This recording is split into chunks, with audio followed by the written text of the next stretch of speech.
Oi, Edu, tá me ouvindo? Sim, chefe. Beleza, estamos aí esperando, né? Daqui a pouco o pessoal começa a entrar. Tem que pôr para gravar. Quem está de comando dessa coisa? Não sei. Ah, já está gravando. Quem que tá gravando?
Edu, fala de novo, vê se você está me ouvindo. Sim, tô te ouvindo. Vê Só se eu tá com tô. bastante eco.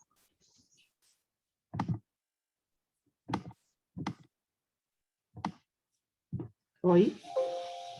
Oi, melhorou o eco. Tá bom, obrigada.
Boa tarde.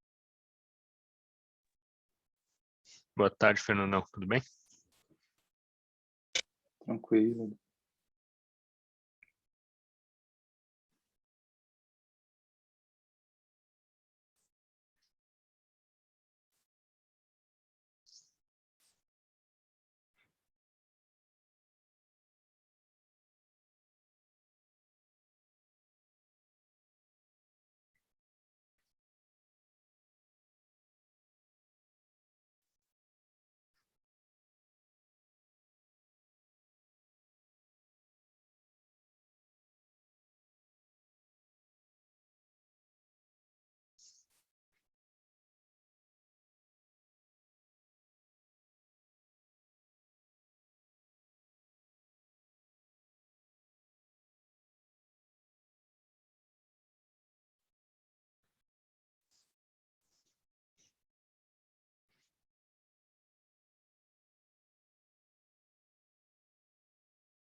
Edu, vamos voltar em nossos 5 minutos de tempo regulamentar, tá bem? Ok, sem problema.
Lucas, estão me ouvindo? Oi, estamos todos ouvindo. Vamos começar? O Lucas pediu para testar o som para eles, eu acho, na sala. Então, se estão ouvindo, sim. Então, boa noite a todos. Queria dar boas-vindas a mais uma reunião clínica do nosso serviço. É muito importante a gente estar aqui reunido aí a cada 15 dias e falarmos dos grandes problemas que nos afligem, e, sem dúvida, esse assunto de hoje é um problema que aflige a todos nós, a todas as equipes multidisciplinares que constituem aí o nosso time e então a seguimento ao tratamento dos nossos pacientes e seus familiares. Então, a gente espera muito que essa reunião seja produtiva, né, e que gere resultados para nós. O Eduardo, todos já conhecem, é médico intensivista, coordenador das nossas unidades, e ele é também responsável pelo nosso núcleo de segurança interno, ou seja, ele que recebe todos os meses os repostos dos nossos eventos adversos. Claro que isso teve um pouco comprometido, né, Edu, acho que você vai falar sobre isso nesse ano e pouco de pandemia, mas a gente queria que essa reunião se tornasse um marco, né, da nosso retorno àquilo que a gente sempre fez, né, que é tratar a segurança como uma das prioridades do nosso serviço. Então, Eduardo, muito obrigada aí pela sua participação. A gente sabe que as atividades do núcleo são muito importantes, a Miriam participa muito disso, nos ajuda muito, junto com toda a coordenação da enfermagem, da físio, de todas as equipes multis, visto que são dos maiores problemas multidisciplinares que nós temos hoje no serviço. Muito obrigada por ter nos feito, ter aceito o nosso convite para falar sobre isso na nossa reunião. Obrigado, chefe. Primeiro, boa noite a todos, né? Obrigado a quem está assistindo a aula aí. a intenção aqui é muito mais alertar para o problema que a gente vem passando do que ter um curso de qualidade e explicar ferramentas, né? Eu acho que a ideia aqui um pouco é mostrar da realidade, essa realidade que não é uma exclusividade nossa, como vocês vão ver durante a aula, uma coisa que acontece em todos os lugares do mundo, porque saúde é uma das áreas de atuação do ser humano mais complexas, e dentro da terapia intensiva, dentro da saúde, a terapia... Pessoal, acho que só desliga o microfone aí. Só desliga o microfone aí, Tiagão, que tá dando interferência aqui. Zoado, E dentro, e dentro da terapia intensiva, e dentro da saúde, a terapia intensiva talvez seja a área de maior complexidade para eventos adversos e para acontecimentos indesejados dos pacientes. Geralmente a gente toma conhecimento no nosso dia a dia, para quem não está diretamente relacionado a isso, né? E é uma área que as pessoas não têm contato durante a formação e não têm contato durante a pós-graduação. Há pouco tempo fala-se em qualidade e eventos adversos. Ixi, ele já começou? A chefe vai botar lá. Pessoal, desliga o microfone aí, por Oi. favor. Flávio. Vai pôr som pra gente? Isso, obrigado. O que é para fazer, gente?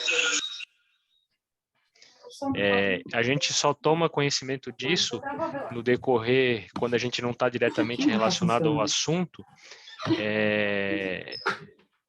com manchetes nos jornais de maneira, vamos dizer assim, datenais, né? O Datena e outros pessoas que gostam de falar a respeito como se a área da saúde fosse algo simples, né?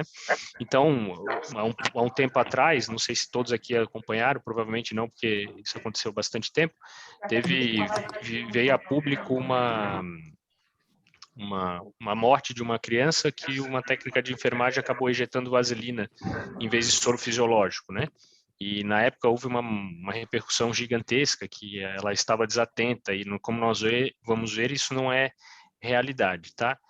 Outra que eu achei interessante e quis compartilhar com vocês foi que 51 pessoas receberam vacina contra a Covid-19 por engano, inclusive gestantes e bebês agora, né? Uma troca simples do tipo de vacina, né? Tivemos outro evento adverso catastrófico no Amazonas e alguns aqui em São Paulo por falta de oxigênio, né? Um outro que saiu na mídia recentemente foi que um hospital pegou fogo e os médicos continuaram a operar o paciente enquanto os bombeiros evacuavam o prédio. Então, a gente geralmente tem contato com eventos adversos quando são dessas magnitudes catastróficas, né? Porém, a gente precisa dizer que isso acontece no dia a dia, né? Isso ocorre no dia a dia e é bem comum. Só que para isso, todos nós precisamos estar na mesma página, tá?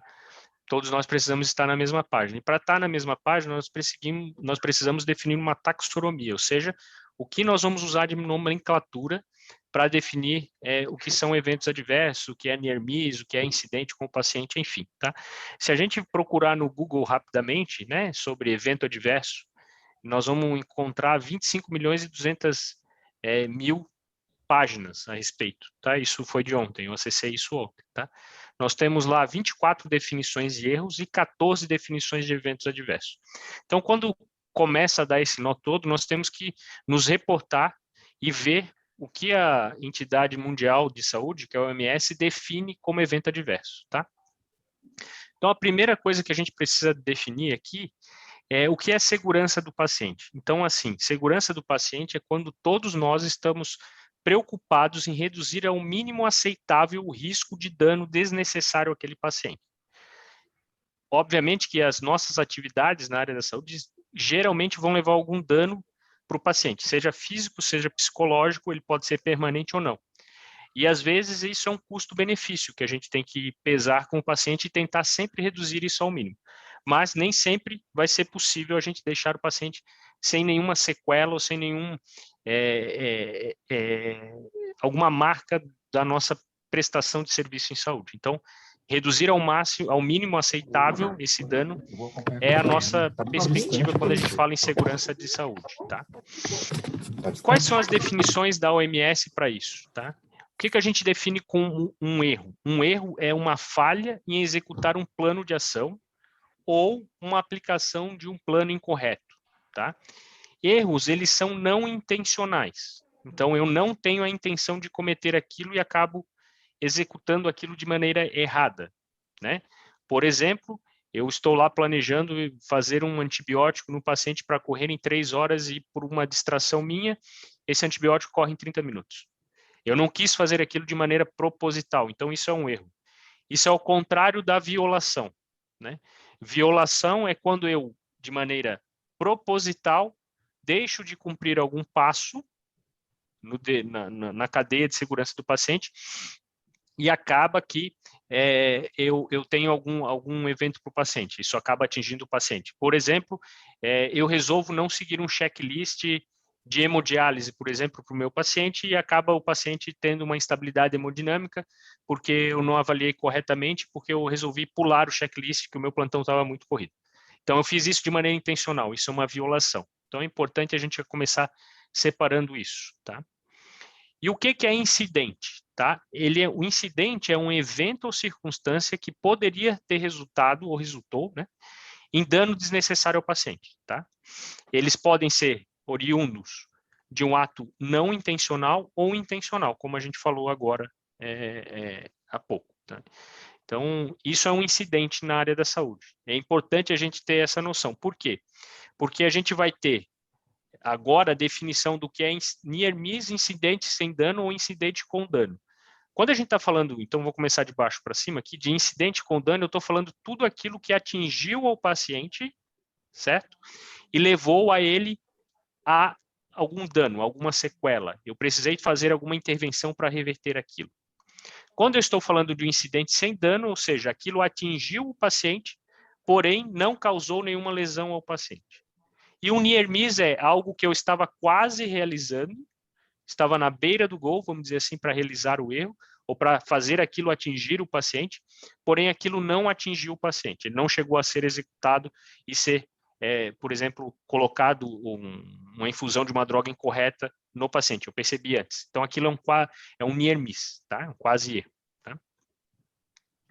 E como é que isso se dá aqui? Eu fiz um exemplo, né, com um antibiótico, só para ficar claro para todo mundo, tá? Então, nós vamos começar aqui, ó. Eu tenho um paciente que está internado na nossa terapia intensiva e eu resolvo fazer um antibiótico para ele, porque ele está em sepse. Eu começo a infusão desse antibiótico e o paciente tem uma reação alérgica grave, faz um choque anafilático. Isso é um evento adverso? Sim, isso é um evento adverso. É um dano, é algo não desejável que aconteceu com o paciente. Porém, isso é um dano inevitável. Por quê? Porque eu não tinha nenhuma história prévia de que esse paciente era alérgico àquela determinada medicação. Isso é o contrário de que eu tenho um paciente que eu sei que ele é alérgico a esse antibiótico e resolvo mesmo assim, ou por uma distração, ou por uma falha, ou por uma violação, ou seja, estou consciente, e resolvo administrar aquilo no paciente. E isso sim leva ele a um choque anafilático, e isso é um evento adverso, como a gente já mencionou, só que dessa maneira ele é um dano evitável. Por quê? Porque eu poderia ter evitado isso trocando a classe do meu antibiótico. Um incidente sem dano é aquele que eu prescrevi o antibiótico para o leito 1 da UTI e acaba sendo administrado no leito 2 da UTI. Só que esse evento não levou nenhuma consequência para o paciente. Isso é um incidente sem dano por definição. Tá?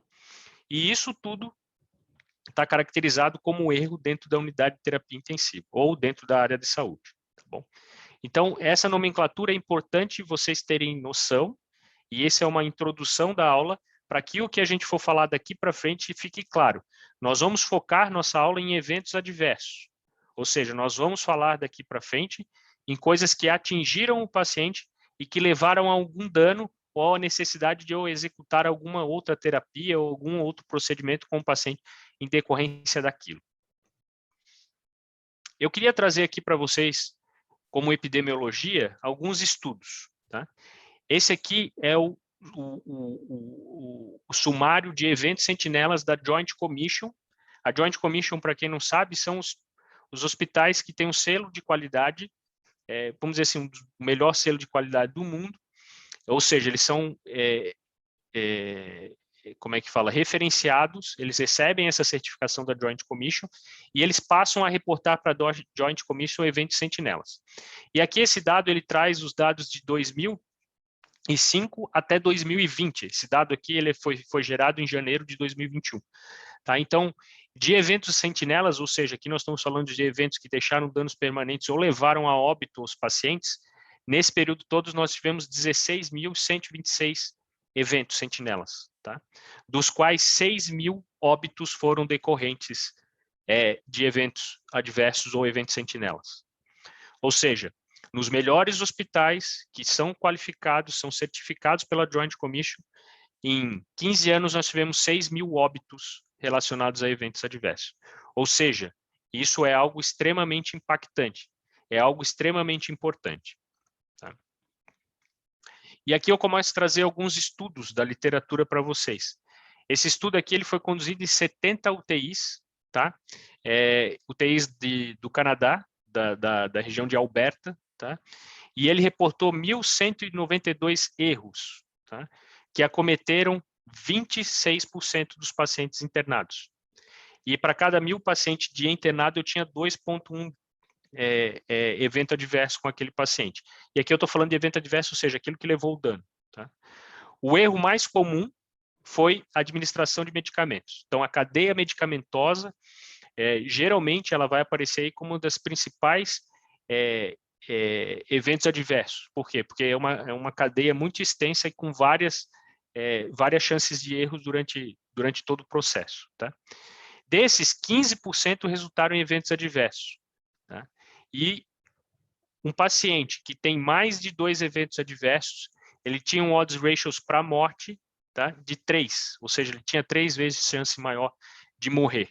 Tá? Então, poucas doenças causam um aumento de mortalidade desse nível. Tá?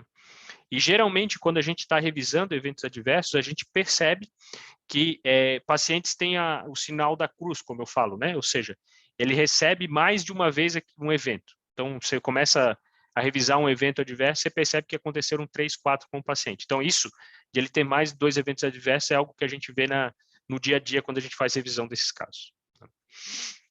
Esse aqui é outro estudo também bem grande, com 30 UTIs, tá? Ele avaliou 49.400 admissões na UTI, sendo que 25% delas tinham evento adverso, tá? Aqui, os eventos mais comuns foram respiratórios e infecções relacionadas à saúde. E aqui eu já quero fazer um adendo para a nossa realidade atual, né? E não é só uma realidade do Hospital São Paulo, mas uma realidade de todos os hospitais que a gente tem trabalhado com Covid. O número de infecções relacionadas à assistência à saúde, ela explodiu, triplicou. E isso é um evento adverso. Por quê? Porque aquilo é não esperado para o paciente. O paciente entra na UTI por um motivo e acaba adquirindo uma infecção, e isso está diretamente relacionado com o desfecho dele, tá? Interessante que pacientes que vieram de outra unidade hospitalar, tá? Então eles não vieram de casa, eles tinham mais chance de ter eventos adversos, bem como aqueles que tinham maior comorbidade e aqueles que foram readmitidos em UTI por algum momento, tá? O impacto disso foi um tempo de permanência de 5 dias a mais na UTI, tá? E 18 dias a mais no hospital. Ou seja, o paciente permanece mais tempo por conta de eventos adversos. E o aumento de chance de morte dele é de 1,4. Tá? Ou seja, ele aumenta a chance de morrer bastante. Tá? Aqui é um outro estudo do New England que é bem interessante, eu quis trazer para vocês, apesar de ele ser um pouco mais antigo. Esse estudo aqui é da Carolina do Norte, e ele acompanha a taxa de eventos adversos por 1.000 pacientes dias no decorrer do tempo. Tá? E é só para vocês entenderem que, por mais que a gente melhore a assistência, por mais que a gente melhore os nossos dispositivos, por mais que a gente melhore os recursos tecnológicos, se nós não tivermos ações focadas em processos, em estruturas, em treinamento de pessoas, nós não vamos reduzir o evento adverso por si só. Tá? E isso acompanhou durante 5 anos e veja que não houve mudança significativa na taxa de eventos adversos. Ou seja, não adianta a gente achar que vai se resolver por conta própria, né? Porque não vai. Não adianta a gente só achar que comprando o aparelho, contratando mais pessoas, vai melhorar. Não vai melhorar sozinho. Tá? A gente precisa, como qualquer doença, a gente precisa atuar nela para ter um resultado. Tá? E eu queria trazer esse último dado aqui só do tamanho do problema, de uma introdução epidemiológica. Isso aqui é o dado de 2019, esse estudo, que fala sobre o desperdício de dinheiro na saúde norte-americana. Tá? E se vocês olharem ali a linha, que eles chamam de condições adquiridas no hospital ou eventos adversos, o gasto estimado com isso nos Estados Unidos vai variar de 5 a 40 bilhões de dólares por ano. Tá? Eu não sei se aqui alguém sabe quanto que é o orçamento, né? Já que isso está na moda agora, quanto que é o orçamento da saúde do Brasil. O orçamento da saúde do Brasil para 2020 foi algo em torno de 18 bilhões, ou seja, foi tudo gasto com evento adverso lá fora. Tá? Isso é bem interessante. Então, além de matar mais o paciente, além de fazer ele permanecer mais tempo no hospital, ele agrega gastos que são, vamos dizer assim, poderiam ser utilizados para outros recursos dentro do ambiente hospitalar. E quais são os fatores que levam o paciente a ter evento adverso no hospital? Tá bom? Então, vamos lá. Esse estudo aqui é um estudo bastante interessante, tá? Um estudo com 65.900 pacientes e 2.013 profissionais da saúde que utilizou o SAQ, tá? que é um score que mede a segurança, quanto os profissionais se sentem seguros dentro de uma unidade de terapia intensiva. Tá?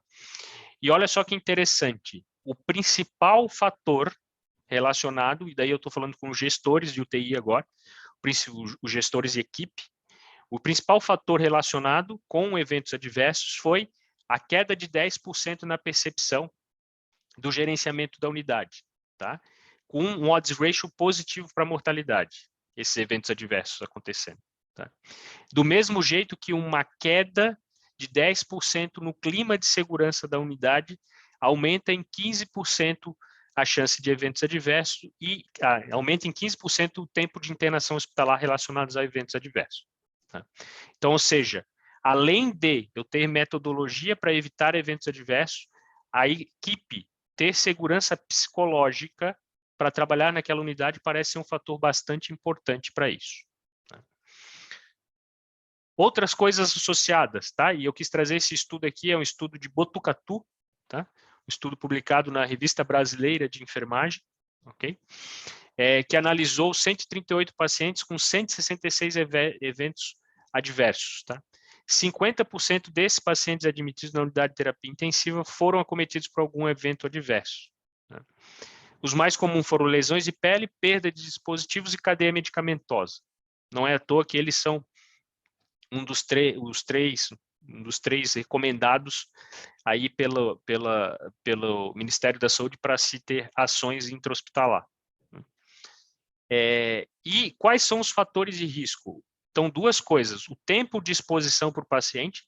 Então, quando a gente briga para o paciente ter alta mais precoce, tem que sair da UTI mais cedo, de maneira, obviamente, adequada. Quando ele tem que receber alta hospitalar mais cedo, é por isso, porque estar dentro do hospital é um fator de risco para ganhar um evento adverso. Tá?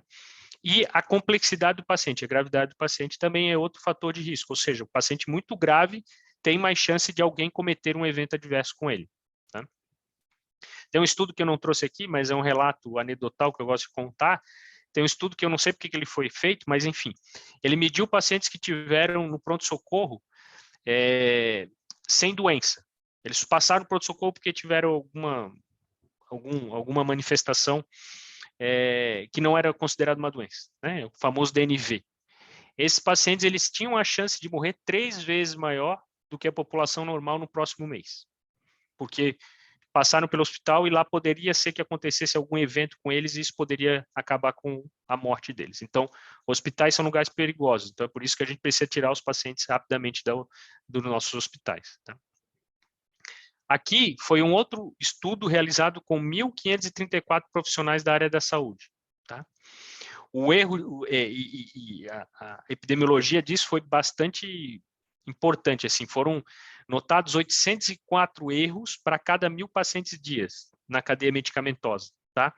E isso se refletiu em 160 eventos adversos para cada paciente. E ele resolveu avaliar o que estava associado com esses eventos. Olha só que interessante. Burnout, tá? Ele estava presente em 30% dos profissionais avaliados pela SESCAR, o MBI, tá? Mas ele não teve relação com o evento adverso. Do mesmo jeito, esse estudo, contrariando aquele estudo que a gente viu um pouco atrás, mostrou que o índice de sensação de segurança dos profissionais também não foi relacionado com o evento adverso. Porém, sintomas depressivos, sim, foram associados com eventos adversos. Uma outra coisa interessante que mostrou que foi associado com evento adverso nesse estudo foi mais de 40% da equipe de folga no dia anterior, né? Aqui abre-se um parêntese e acredita-se que isso ocorra porque a equipe, estando de folga no dia anterior, talvez chegue para aquele momento do trabalho um pouco mais relaxada, um pouco mais tranquila. A gente brinca que o plantão que vai acontecer alguma tragédia é aquele plantão que geralmente está mais calmo, porque meu nível de atenção reduz, né? Então, esse plantão muito calmo ou eu estar muito descansado talvez leve a algum erro, tá? Do mesmo jeito que quando eu elevo muita carga de trabalho, esse score, esse NEMS, ele mede a carga de trabalho do profissional da enfermagem, quando ele é muito alto, ou seja, quando eu estresso muito, ele também pode ser que gere um evento adverso, tá? E fatores protetores para não ter evento adverso foi ter um comitê de qualidade e segurança do paciente na unidade e algo que todo mundo pensa ao contrário, mas a presença de um profissional em treinamento. Geralmente, principalmente quando ele está na proporção de 1 para 1. Por quê? Porque quando eu estou treinando alguém, eu tendo a prestar mais atenção nos meus atos. Então, eu tendo a errar menos. E esse estudo aqui é o estudo SI, que foi, eu acabei de colocar esse estudo na minha aula, acabei de ler ele agora, tá? Que eu achei bastante interessante, foi o maior estudo que eu acompanhei, que eu achei assim de eventos adversos. É um estudo que envolveu 205 UTIs, tá? Em 29 países, né? E mediu quais eventos adversos eram mais comuns, tá? Então, os eventos adversos mais comuns aqui foram, e não está aqui no slide, mas foram perda de dispositivos, cadeia medicamentosa e lesões de pele, tá? Então, geralmente é esses três que acabam maior prevalência. E quais foram os fatores que levaram a eventos adversos? Vamos lá, novamente, para ficar bem solidificado. Tempo que eu fiquei exposto na UTI, tá? Se eu tinha alguma falência de órgão, ou seja, uma determinação aqui de gravidade do meu paciente, tá? E o meu carga de trabalho de enfermagem elevada. Então, isso me relacionou a ter maiores eventos adversos na UTI. E, por incrível que pareça, esse estudo ele foi um corte longitudinal de 24 horas. A gente sempre acha que os eventos adversos acontecem no momento que a gente não está na UTI. E esse estudo mostra aqui que o evento adverso acontece no momento em que tem mais gente na terapia, dentro da unidade, que é aquele período ali da manhã, no começo da tarde. Foi o maior pico de incidência de eventos adversos, ao contrário do que a gente imagina que seja noturno, tá? Então, isso também constatou nesse artigo aqui, que é o maior artigo que eu encontrei a respeito. Esse estudo aqui é um estudo que dos hospitais dos veteranos de guerra americano, né, que mostra que os eventos adversos tendem a acontecer mais quando eu não tenho políticas, procedimentos, protocolos e regras específicas. Aqui é uma análise de causa raiz, e a maioria das causas raiz relacionadas a eventos adversos foi relacionado a isso. Ou seja, eu não tenho, os profissionais não sabem qual que é o padrão para aquilo. E isso tende a levar a cometer mais erros. Tá? Em segundo lugar, foi equipamentos e a cadeia de supply aí, né? E educação. desse profissional. Então, esses são fatores diretamente relacionados a eu ter mais chance de cometer evento adverso. Tá? E para isso, quando a gente fala de modelos adversos, de eventos adversos, a gente precisa mudar o nosso modelo de abordagem com os nossos profissionais. Já está claro que quando eu passo de um modelo que eu foco no humano, humano somos nós todos, né? E o grande livro, não sei se você sabe, mas o grande livro que trouxe a discussão de eventos adversos e qualidade para o centro, ele se chama Errar é Humano, né? E ele destrincha todos esses dados aí que eu coloquei aí sobre eventos adversos epidemiologicamente e mostra que talvez isso seja um dos principais problemas de saúde pública. Só que quando eu foco no humano, a minha chance de ter uma resolução do problema, algo que seja perene, algo que modifique o processo, é quase nulo, né? Por quê? Porque a gente vai cair em cima de algumas coisas que não vão ser mutáveis no ser humano. Seres humanos vão esquecer, seres humanos vão ter falta de atenção, seres humanos vão ser negligentes em algum momento, seres humanos vão se sentir desmotivados em algum momento. Tá? E a gente vai associar isso com falta de caráter deles. E isso é um problema. Porque falta de caráter, quando eu assumo que alguém não tem esse caráter adequado, eu acho que ele tem que ser dispensado da minha unidade, ou que não serve para trabalhar comigo, e eu não vou melhorar assim.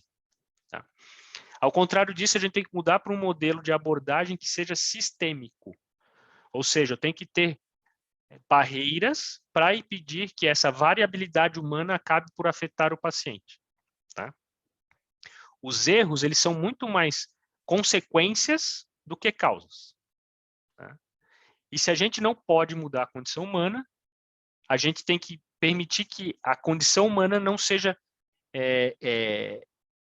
totalmente exposta no ambiente de trabalho. Então, a gente tem que dar condições de trabalho melhores para eles. Tá? Quem fala isso foi o professor de psiquiatria de Manchester, que fala a respeito da teoria do queijo suíço. Nós já vamos chegar nessa figurinha aí que todo mundo gosta daqui a pouco. Tá? Então, ele fala duas coisas que são bem importantes. Tá? E isso está no curso da OMS sobre segurança do paciente. Que não faz sentido punir as pessoas por cometerem erros, né? E aqui lembra lá do começo da aula, quando a gente está falando de erro, erro não é violação. Erro é quando eu cometo algo que eu não estou ciente que eu estou fazendo. Não é algo que eu resolvi por conta própria violar. Então não tem sentido punir essa pessoa, tá? E eu melhoro os erros através do sistema. São duas coisas que a gente tem que ter na cabeça quando a gente for falar de tratamento de eventos adversos. Tá? E por que os humanos erram? Porque tem confiança excessiva na memória, porque tem número excessivo de transferência de trabalho, ou seja, eu passo meu plantão, eu recebo plantão, eu designo esse cuidado para eu peço para alguém fazer uma coisa, ou seja, eu transfiro muita responsabilidade, troco muita responsabilidade dentro da unidade de terapia intensiva. Eu tenho procedimentos que não são padronizados, ou seja, cada um faz de um jeito. Tá? Tem turno de trabalhos extensos. Então, eu trabalhar 24, 48, 36, 12 horas é pior do que eu trabalhar 6 horas. Eu estou mais cansado, a minha chance de errar é maior. Tá? Isso tem a ver com carga de trabalho excessiva. Nós experimentamos isso durante a pandemia. Nós não demos conta de cuidar dos pacientes durante a pandemia pela excesso de carga de trabalho e excesso de gravidade dos pacientes. Isso se refletiu num aumento desproporcional de eventos adversos. Tá? Geralmente, eu só dou feedback pontual, ou seja, eu digo, ó, você errou aqui, ponto. O feedback é só pontual e esquece o resto. Então, aquela pessoa ela não tem nenhuma motivação para melhorar. E as pessoas não sabem onde procurar informação. Esse é um outro problema. Eu fui gestor de qualidade de um hospital e era interessante que quando eu falava assim, não, mas tem esse protocolo, tá lá na intranet, tá? As pessoas, tá, mas onde é que tá? Eu tô na beira-leito, eu preciso ter esse acesso rápido. Então, as pessoas não sabem onde procurar as informações. Ou pior, às vezes tem duas informações, instruções antagônicas. Isso acontece em todos os hospitais. Então, é importante a gente ter isso em mente, que é por isso que os seres humanos erram. Tá? Aqui, não sei porquê, mas não era aqui que estava a foto do queijo suíço, mas enfim, não sei porque que sumiu aqui da minha apresentação. Mas é possível melhorar. Tá? O importante é que a gente saiba de que é possível melhorar, tá? Como é que se melhora? E eu quis trazer exemplos aqui de pequenas coisas que foram feitas em algumas unidades do mundo que trouxeram retorno para essas unidades bastante importante, tá? Aqui é uma unidade americana, tá? Uma UTI dos Estados Unidos que resolveu implementar alguns itens de segurança para o paciente, tá? E o que eles implementaram? O primeiro item foi o que a gente está tentando fazer agora nas nossas unidades, que é a prevenção de infecções relacionadas à saúde, tá?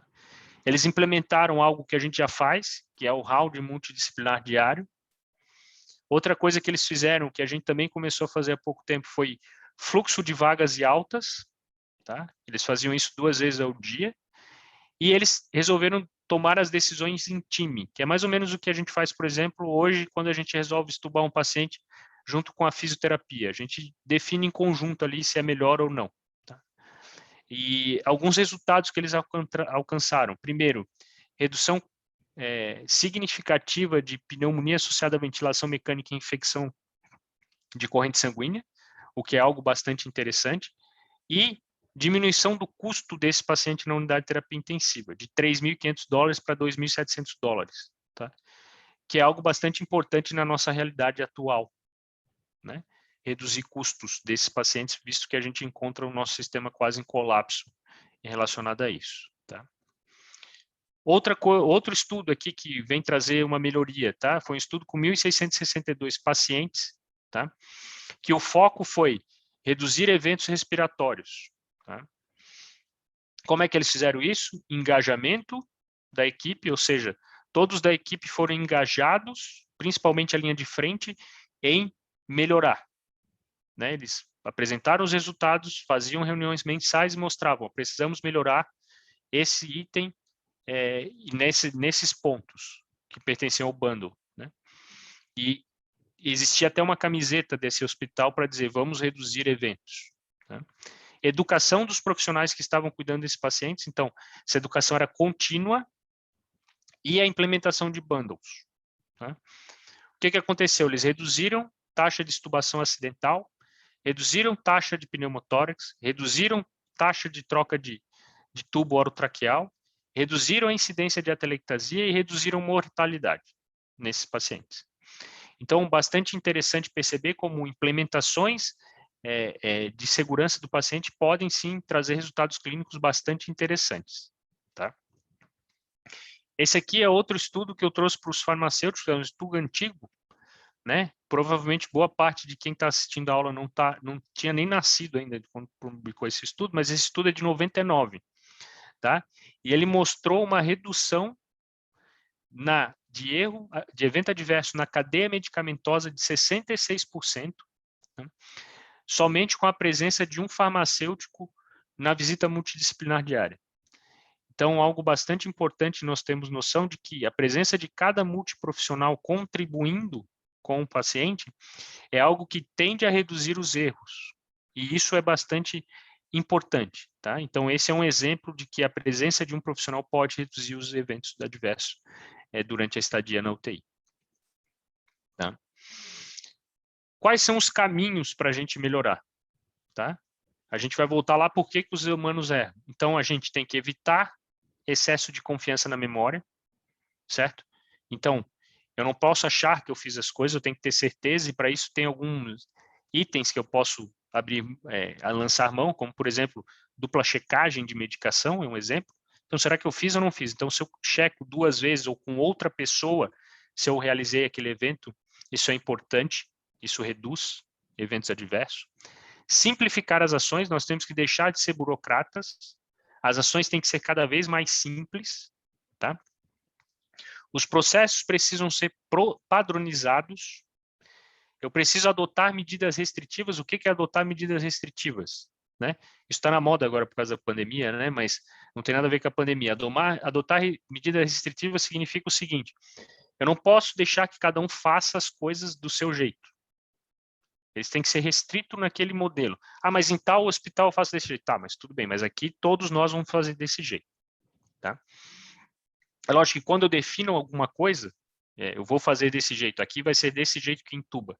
É lógico que eu tenho que consultar uma base, eu tenho que consultar o meu especialista, eu tenho que levar isso para a linha de frente, eu tenho que testar, tenho que ver se isso funciona, melhorar e assim sucessivamente. Ou seja, eu tenho que fazer uma cadeia que se chama de melhoria contínua, um ciclo virtuoso. Eu tenho que sempre estar avaliando aquele processo para ver se ele está adequado e para ver se ele melhora, né? Sempre é possível melhorar, tá? Utilizar protocolos e checklists, melhorar o acesso à informação. Outra coisa, eventos adversos acontecem muito em transferência de cuidados, tá? Então, quando a gente está preocupado aqui em passagem de plantão, seja nosso, entre turnos, ou seja, entre unidades, é porque boa parte dos eventos acontecem nesses momentos, ou pere esses momentos, né?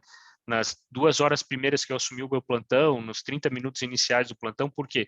Porque se eu não receber a informação de maneira adequada, aquilo pode ocorrer, né?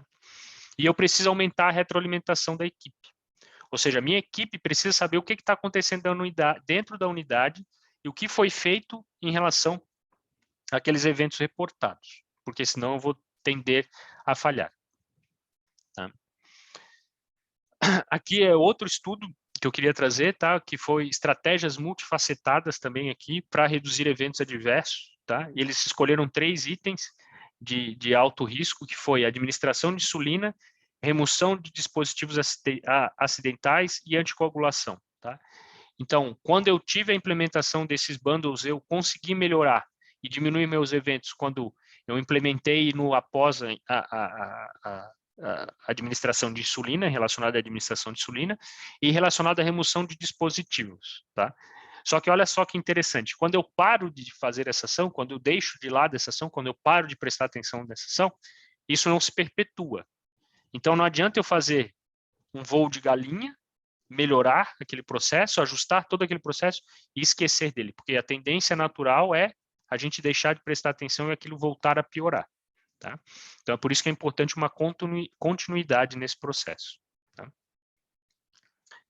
E como é que eu implemento cultura de segurança? Para mim implementar a cultura de segurança, eu tenho que olhar para a minha unidade e perceber assim, ó, o que estressa a minha unidade, né? Como é que eu vou me medir esse estresse dentro da minha unidade? Porque a gente viu lá atrás que a unidade estar estressada é fator de risco, né? E aqui são alguns indicadores que a gente sugere que sejam olhados, né? Que é sugerido que seja olhado, seja ele diariamente ou seja ele mensalmente, tá? Para que a gente olhe a qualidade e veja onde é que a gente possa melhorar, tá? Eu queria destacar aqui um item que, se não fosse isso agora durante a pandemia, nós teríamos perdido, sem dúvida, muito mais pacientes, né? Que são as filas e admissões de UTI. Esse item está aqui, tá? Então, prestar atenção nas filas e admissões e altas de UTI é algo extremamente importante, né? E ele está aqui como um dos indicadores que medem o meu estresse da UTI e que, se eu não prestar atenção, eles tendem a piorar e tendem a aumentar eventos adversos com efeitos negativos, tá? Então, são alguns indicadores que a gente tem que prestar atenção para ver se a nossa UTI está no caminho seguro. E aqui eu queria destacar outra coisa, que independente da metodologia que eu utilize, seja ele Lean, seja ele IHI, seja ele o CUSP, esses 4 itens eles têm que estar presentes sempre, que é o engajamento das pessoas, principalmente da linha de frente, a educação das pessoas, e essa educação ela tem que ser contínua, a execução do processo, que ele tem que ser padronizado, ele tem que ser o mais simples possível, e a avaliação. Isso tem que ser permanente em qualquer metodologia que eu vou utilizar para implementar segurança ou cultura de segurança no paciente, na minha unidade, tá? Se eu não tiver esses 4 itens, eu posso utilizar a metodologia que for, que a minha tendência é fadar ao fracasso, tá? Então, engajamento, educação, execução e avaliação. E aqui, esse gráfico, ele mostra, mais ou menos, o que é uma cultura de segurança não segura e o que é uma cultura de segurança segura, né? Estranho esse termo, né? Mas enfim. Ou seja, não adianta só eu ter o líder da UTI ou o líder do hospital preocupado com a segurança. Isso ele tem que ser disseminado para a linha de frente, né? A linha de frente é uma expressão que está na moda agora, né? Então tem que ser disseminado para a linha de frente. Então, tem que ter, sim, o apoio da liderança, porque sem o apoio da liderança nada é feito, tá? Eu tenho que ter uma cultura não punitiva, eu tenho que ter ciência que o trabalho tem que ser equipe, eu tenho que ter colaboradores bem treinados, bem formados, tá? E eu preciso ter que esses trabalhadores, esses colaboradores executem suas tarefas sabendo que podem cometer erros e prestando atenção em quais passos eles podem melhorar, em quais sugestões eles podem dar para melhorar os seus processos. Porque é assim que a gente vai melhorar e é assim que a gente vai construir uma cultura de segurança dentro da UTI. Para isso, a gente precisa ter um sistema de reporte bastante interessante, tá? Porque senão ele não funciona. Se eu não medir, não funciona, não adianta, tá? E aí eu trago essa ilustração do Alice nos Países da Maravilha porque ele pergunta para o gato, né? Qual que é o caminho? Daí ele fala assim, para onde você quer ir? Daí ela fala, tanto faz. Bom, se você não sabe para onde você quer ir, qualquer caminho te serve. E quando a gente não mede as coisas, a gente não adianta. A gente não sabe para onde está indo, tá? E para isso a gente precisa de um sistema de notificação de eventos. Que esse aqui fui eu que criei esse slide, mas são coisas da minha cabeça, mas que eu acho, tá? Que, primeiro, eles podem ser feitos pelos todos os profissionais que estão na assistência ou não. Tem que trazer segurança para a equipe, tá? Não deve ter caráter punitivo.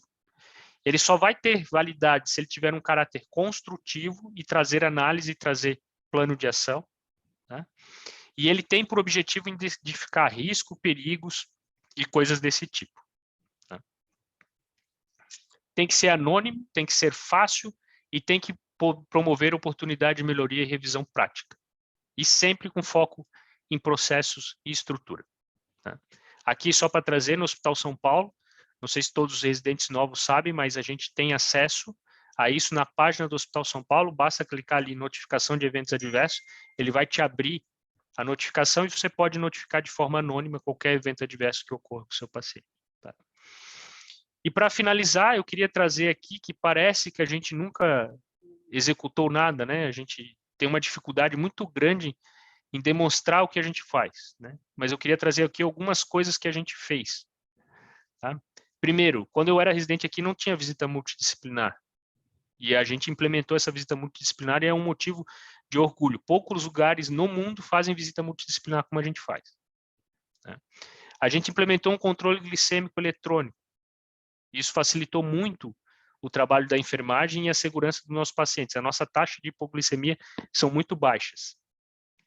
A gente implementou o SBARI, que é a passagem de plantão segura, tá? Que precisa ser melhorada, mas a gente implementou, isso não existia.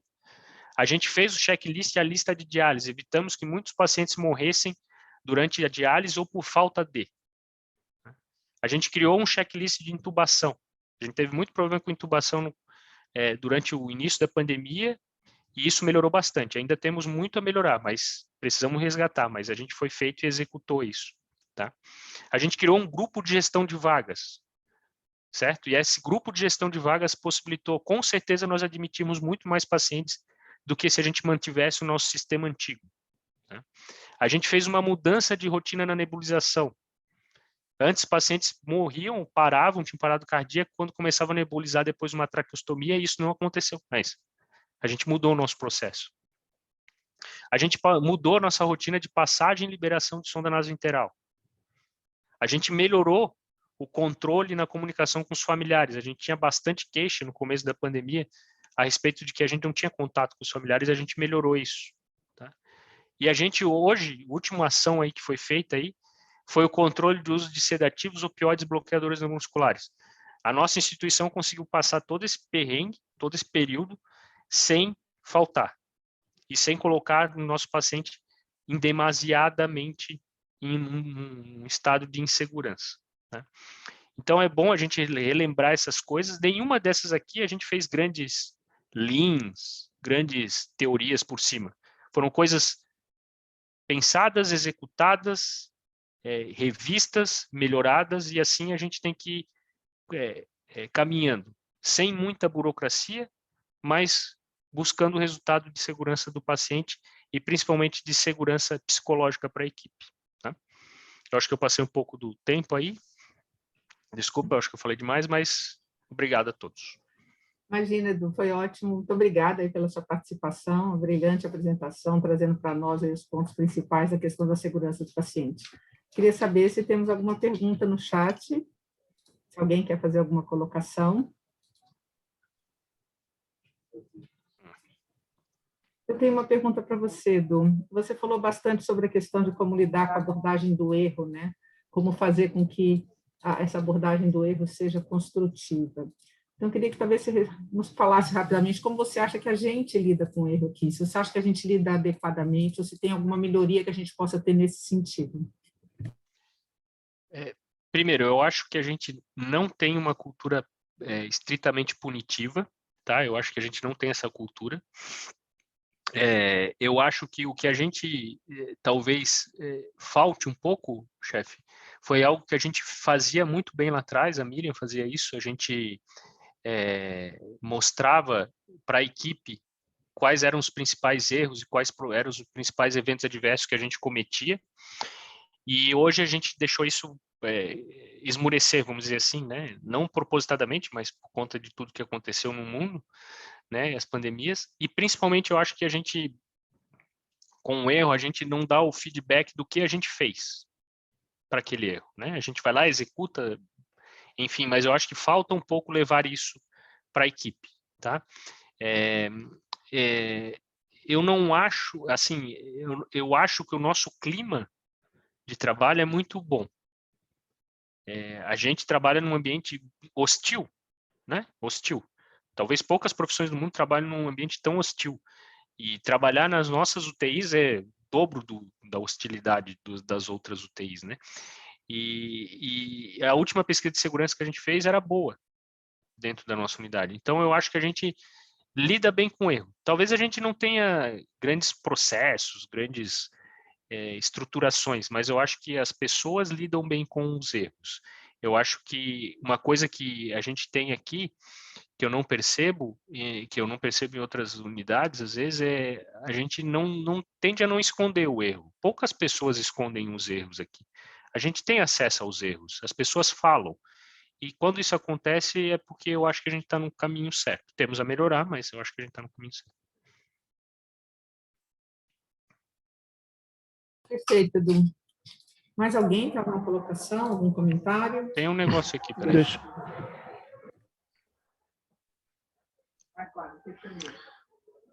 Edu,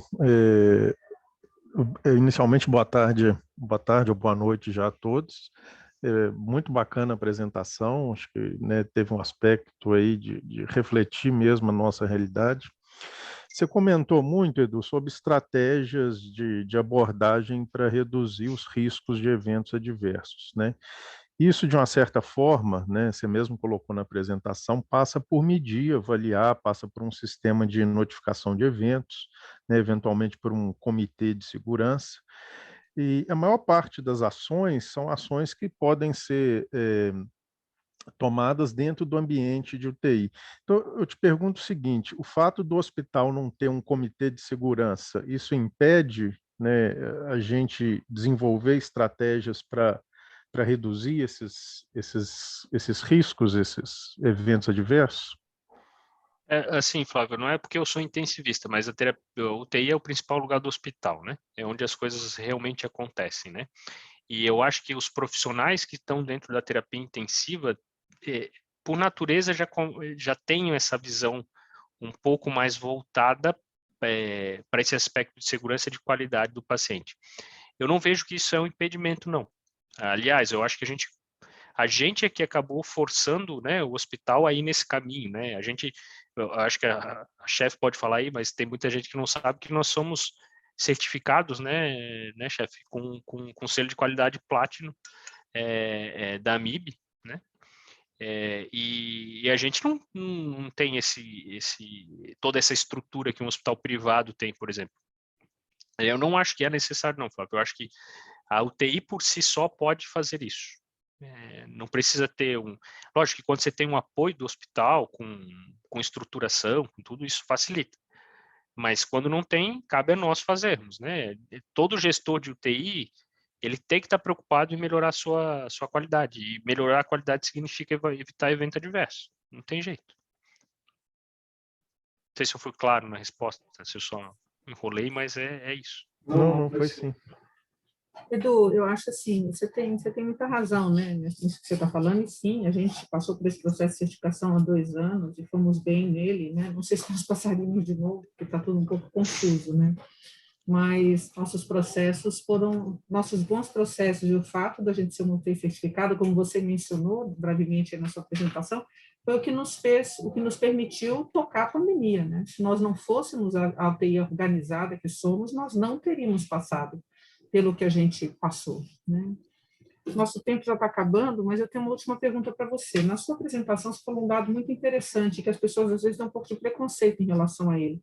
Você falou que em um dos estudos, o fato de termos profissionais em treinamento foi protetor com relação ao evento adverso, quando, na verdade, a maior parte das pessoas está falando, e a gente vê isso aqui, já que a gente passou por várias fases de treinar profissionais não qualificados, de que isso aumentaria evento adverso. Eu não sei, a nossa realidade é que realmente parece aumentar evento adverso. Achei interessante você falar que no estudo isso reduziu, porque tem mais gente vigiando quem está em treinamento, ou seja, um pouco conflitante com o que a gente vivenciou. Você poderia fazer um comentário nesse sentido? É que ali ele coloca uma proporção de treinamento, né, chefe? De 1 para 1. Então, assim, eu fico treinando um profissional júnior junto comigo, né? Então, isso é um fator de proteção, né? Porque eu estou dedicado àquele profissional, estou dedicado àquele paciente, estou ensinando ele e, consequentemente, se eu tenho um script de treinamento, se eu tenho um script de processos, eu treino ele de maneira adequada, né? Que é um pouco diferente do que eu fazer o seguinte tipo de treinamento. Ó, você é o João, você é o mais experiente. João, esse aqui é o Antônio, ele está começando hoje, treina ele na UTI. Então, isso a chance disso dar errado é grande. Ou eu pegar e botar um profissional para cuidar de 6 caras em treinamento, né? Aqui, a gente está falando de uma coisa bem específica, que é o treinamento de 1 para 1, né? Então, por exemplo, quando eu tenho um enfermeiro orientando um residente de enfermagem que está responsável por um leito, e eu acho que isso é percepção de todos, aquele leito do residente de enfermagem que está em treinamento junto com o enfermeiro, ele é o leito talvez mais seguro da unidade. Por quê? Porque eu tenho um profissional ali em treinamento que está prestando atenção em tudo e ele está questionando tudo e ele quer saber qual que é o processo para realizar aquilo, qual que é o protocolo, como é que faz, por que deixa de fazer. E isso leva a segurança, aumentar a segurança do paciente. É lógico que se eu pegar esse profissional que não tem capacidade para executar algum determinado procedimento e deixar ele fazer sozinho, vai acontecer o erro, né? Mas, sim, foi um fator protetor e é um estudo bem grande, né? Um estudo bem grande.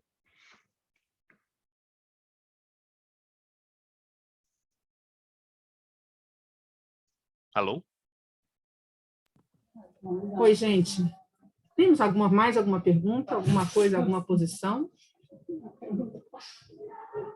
Alguém quer fazer algum comentário?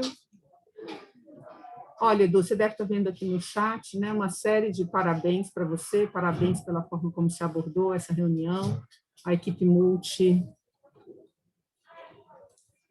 Aqui, beleza, a equipe multi falando sobre abordagem nisso. Hoje, para vocês saberem, né, a gente recebeu uma mensagem do escritório de qualidade do hospital apontando para os múltiplos eventos adversos apontados pela nutrição com relação à inadequação da dieta, uma coisa super importante que vai motivar o nosso próximo plano de ação, tá? Então, acho que é super importante vocês todos da equipe multi continuarem reportando eventos adversos. Este é o caminho da melhoria.